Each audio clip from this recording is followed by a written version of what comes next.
My plan for today is simple and direct. I'm going to tell you all about the POLK Audio Reserve R100 and Reserve R200 stand mount speakers. They're part of a full line that also includes 3 towers and 3 center channel speakers. But I'm a 2-channel guy. I'm just going to stick with these 2 books, as we call them now, and as in bookshelf speakers. And they're really cool. And actually, as I was getting into setting them up and doing the review, it was a bit of deja vu, because back in late 2019, I reviewed the POLK Audio Legend 200, also a stand mount. And that one had a Pinnacle, POLK Pinnacle, say that 3 times fast, a POLK Pinnacle ring radiator tweeter. So instead of a dome, soft dome, aluminum dome, no, it had a ring radiator tweeter. And the Legend did, and also what they call a turbine woofer, a ribbed for your listening pleasure woofer. Well, heavens to Betsy, so does the Reserve R100 and 200. Ring radiator tweeter, very, very cool, and a ribbed turbine mid woofer. So it's in the R100, it's a 5 1/4 inch. And in the R200, it's a 6 1/2 inch. But you know, if I'm going to show you both speakers side by side now, the R200 is considerably larger than the 100, and the price is only $100 more. So the R200 is $699, and the R100 is $599. That's kind of interesting. And well, I'll tell you about what they sounded like, but they're both beautifully finished in vinyl. Mine are in black, but it's also available in white and a wood grain finish. But really nicely done. Round back is a port, but not the typical port, not a hole per se, but what they call the X port. It's got this bullet-shaped diffuser, I guess, stuck into the hole. And I guess it's there to reduce turbulence, or, you know, unpleasant noises coming from the woofer, from the port. Did that very, very well. But the thing, well, my take on these speakers right away, I started with the R100, was that it had terrific poise.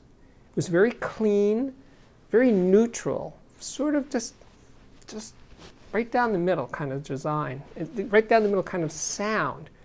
And I usually like speakers that have personality, that aren't particularly neutral. That's my flavor of choice.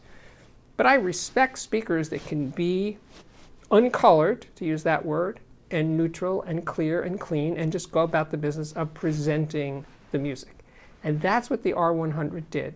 And switching over to the R200, more of the same, but definitely a larger sound, because it is a larger speaker, and a fuller sound, because it does have a larger driver. But the character was the same for both speakers, not surprisingly. So they are designed in the US and made in China.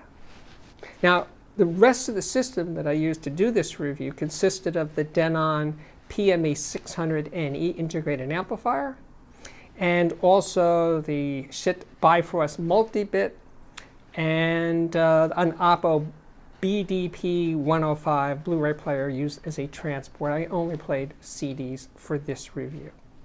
So one spec, I'm going to link to all of the specs in the description below this video.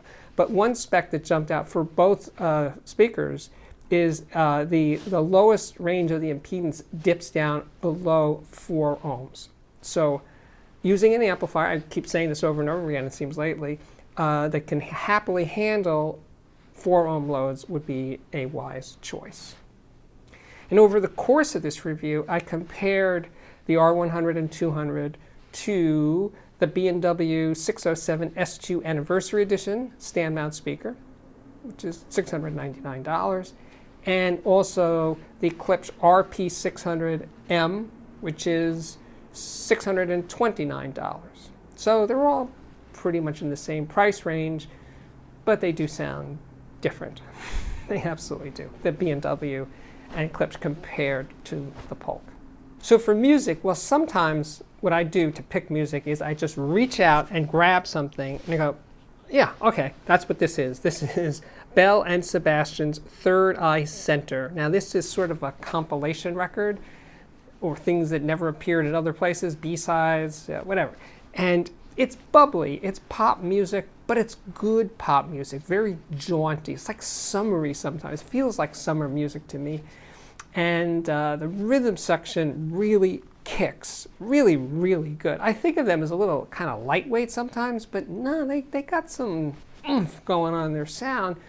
And this record, because it comes from different sources, not just one continuous album, some tracks sound a lot better than others. But the overall feel of it is fun and high energy. And the R100, you know, it sounded really good. The drive, the rhythm and pace, all that stuff were happening. But when I pushed it louder and louder, let's say above 85 dB, I felt some degree of strain. You know, it's like, no, I don't want to be, the speaker's telling me, no, I don't want to really be played that loud. So, okay, I'll turn it down. But then I thought, hey, I should put in the R200 and see what all that extra size gets you. And no surprise, it gets you greater ease when you're playing it loud. And that's where it really pulls ahead of the R100. The R200 just has more, yes, it's got more of that ability to, more pedal to the metal. Let's put it that way. I'm going to spill the beans early in the review and say I think the R200 is actually a much better speaker than the R100. But it's big enough that some people would say it's a bit too big. And again, I will list all the numbers in the description. But of course, if you need a smaller speaker, I think the R100 is really good with the limitations of bass and how loud it can play comfortably. But, you know, the vocals on this recording were really, really good. Very, you know, for pop music, they sounded fully developed, all there, human sounds without much processing. And I kept playing this record. You know, I forget about them for years at a time, and then I get into a Bell and Sebastian mode, and I keep going back for more and more, because it is kind of satisfying pop music in ways that contemporary pop music, this is from the early 2000s, where contemporary pop music just seems too cold to me, it's too perfect, it's too processed, it's too produced for me. This music is produced, but in a way that just lets it go. Comparing the B&W 607 S2 to the R100, because they're physically about the same size, I felt that the B&W was brighter, a little more forward sounding, less neutral, but they're both really good. I love the 607 S2. But I did feel that the R100 was just a more neutral sounding speaker from bass, mid, treble. Maybe I would even call it a lower distortion, just a cleaner sounding design. But stepping up to the R200 and comparing that to the 607, well, then it pulled way ahead, because it made more, I hate to be so basic about it, but it made more bass. It had more drive. It was more open sounding, more relaxed when pushed. Again, I definitely was veering in that direction of the R200.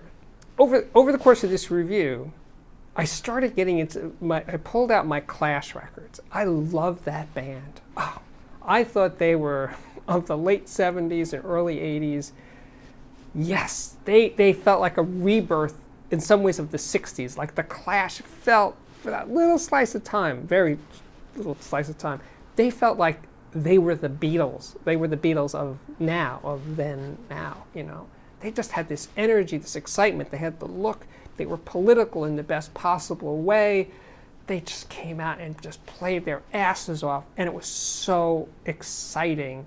And their production on their records was actually pretty good. It holds up well. And I'm playing Police and Thieves, the song Police and Thieves, and whoa, the bass line was just kicking ass over the R200. It just was ripping through. It was so much fun. Really fun to reconnect with that music. And Oh, so at that point, I switched over to the Klipsch RP600M and cranked the hell out of the Clash.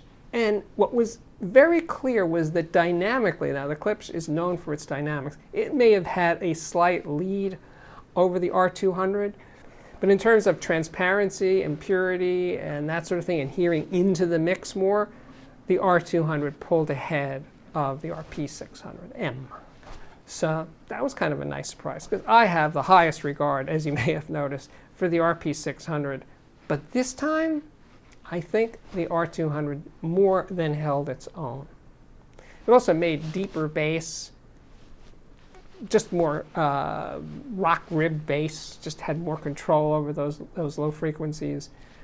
And I was like, yeah, this is a real deal for a very reasonable price. So speaking of having fun, I played this. This is the soundtrack to a music documentary film called Standing in the Shadows of Motown, which I have to say, I think is one of the best music documentaries I've ever seen, because it covers so much. It's fun, there's history there, great people, great musicians talking about music. It's got a story arc, it's got everything but the music. For me, again, for my generation, Motown's soul music, soul pop music was just the best. It just had hooks all over the place. It was fantastic music. And this documentary goes deep into how it all happened. And I didn't know then that the Motown bands tended to be vocal groups, like the Supremes and the Temptations and the Four Tops. And all those bands are singers, they're vocal groups. And then the band that played behind them, they were called the Funk Brothers. So they had a house band, Motown did. And this documentary is about, not so much about Motown, the label, but about the band itself, the Funk Brothers. So there's interviews with the surviving Funk Brothers and a discussion of the ones that aren't with us anymore. Just a beautiful, touching portrait. And on this soundtrack, the reason I bring it up is there's a bunch of stuff in the deluxe edition on the second disc of just hearing their tracks without the vocals added on top of them, because the vocals were done separately, not in the same session as the instrumental tracks. And to hear those tracks all by themselves is Goosebumps City. It's so good. You just hear the arrangement so much more clearly, the bass playing, the electric, and James Jamerson, the bass player on so many Motown hits. What a giant. Oh my God. And then there's this great track on here of Jamerson with the Temptations, and the Temptations singing with just his bass, You're My Everything. What a great tune, and to hear it this way with these incredible singers and this incredible bass player just riffing off each other. Wow. And the sound quality is really, really excellent. I guess they were free to remix the sound, because it wasn't going to be like a record to be played on the radio, to make those instrumental tracks sound as good as they could. And the R200, again, it was one of those times I'm listening thinking, this is a $699 speaker? Oof, man, I'm getting so much out of it in terms of the audiophile sound that I want, clarity, detail, bass extension, openness, great imaging, but it's also fun. It's fun to listen to music over these speakers. The R100 too. Now, I keep putting them in comparison to each other, R100 and R200, because they're siblings. And I do recommend buying the 200 if you can fit it in and squeeze the extra $100.